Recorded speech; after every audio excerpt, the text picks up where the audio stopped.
సూర్యాపేట జిల్లా హుజూర్ నగర్ లో 2వ వార్డు పరిధిలో జరిగినటువంటి పౌర హక్కుల దినోత్సవం ఘనంగా నిర్వహించారు. ఈ కార్యక్రమంలో Huzur Nagar municipal chairman Gelli Archana Ravi, vice chairman Kothi Sampath Reddy, Huzur Nagar municipal commissioner SK Yakub Pasha, SI Mathaiah పాల్గొని రాజ్యాంగంలోని పౌరులకు కల్పించిన హక్కుల గురించి ప్రజలకు వివరించడం జరిగింది. డాక్టర్ బిఆర్ అంబేద్కర్ రాజ్యాంగంలో కల్పించిన పౌరుల హక్కులు సమానత్వం, స్వేచ్ఛ, అంటరాంతనం, వెట్టి చాకరీ నిర్మూలన ప్రజలకు వివరంగా తెలియజేయడం జరిగింది. సమాజంలో ప్రతి పౌరులు రాజ్యాంగానికి లోబడి తమ హక్కులను సద్వినియోగం చేసుకోవాలని తెలియజేయడం జరిగింది. ఇటు కార్యక్రమంలో 2వ వార్డు కౌన్సిలర్ జక్కుల శంబయ్య మరియు వార్డు అధ్యక్షులు కోడి ఉపేందర్, కౌన్సిలర్లు అమరబోయిన సతీష్ మరియు Kommu Srinu, Sairam Goud, ward social media incharge Kothur Kranthikumar, Huzurnagar municipality సిబ్బంది తదితరులు ముఖ్య నాయకులు ప్రజలు పాల్గొన్నారు.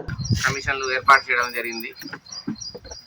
ఇటు వివక్షతకు ఉన్న ప్రాంతాలు ఏమైనా ఉంటే వాళ్ళు ఇట్లాంటి సమావేశాల్లో వాళ్ళ యొక్క బాధలు అట్లాంటివి తెలియజేసుకుంటే మేము ప్రభుత్వం దృష్టికి తీసుకెళ్లి ఇట్లాంటివి లేకుండా చేస్తామని ఈ యొక్క సమావేశం నిర్వహించడం జరుగుతుంది.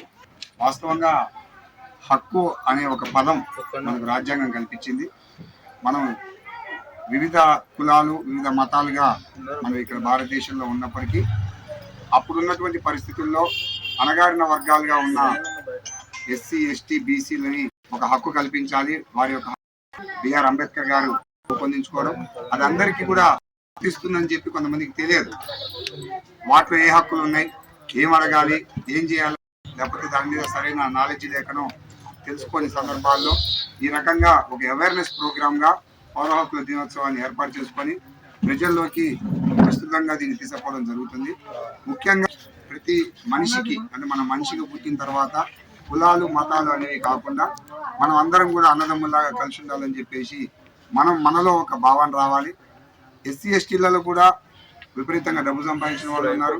ఓసీబీసీలలో కూడా డబ్బు లేకుండా ఉన్న వాళ్ళు ఉన్నారు. ఇక డబ్బు అనేది పక్కన పెట్టి అందరం కూడా మానవత్వంగా ముందుకు పోవాలని చెప్పే ఉద్దేశంతో, సదుద్దేశంతో మనందరం కూడా జీవనం కొనసాగించాలని చెప్పి ఈ సందర్భంగా కోరుకుంటున్నాము. అలాగే మనకేదన్నా అన్యాయం చేస్తే గవర్నమెంట్ ఆఫీసులలో కానీ మన మానుకోవద్దు. ప్రశ్నించడం మన హక్కు. అది ఏం జరుగుతుంది అనేది మీరు తెలుసుకోకుండా, సరైన నాలెడ్జ్ లేకుండా ప్రభుత్వం మీద నిందలేయడం జరుగుతుంది.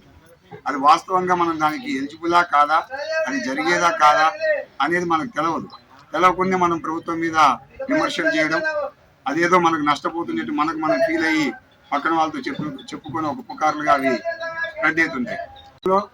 వార్డులలోకి వచ్చినప్పుడు చూసుకోవాల్సింది ఏంటంటే, ఒక అభివృద్ధి కార్యక్రమాలు ఏమైనా జరిగితే 1 రోజు, 2 రోజులు, 3 రోజులు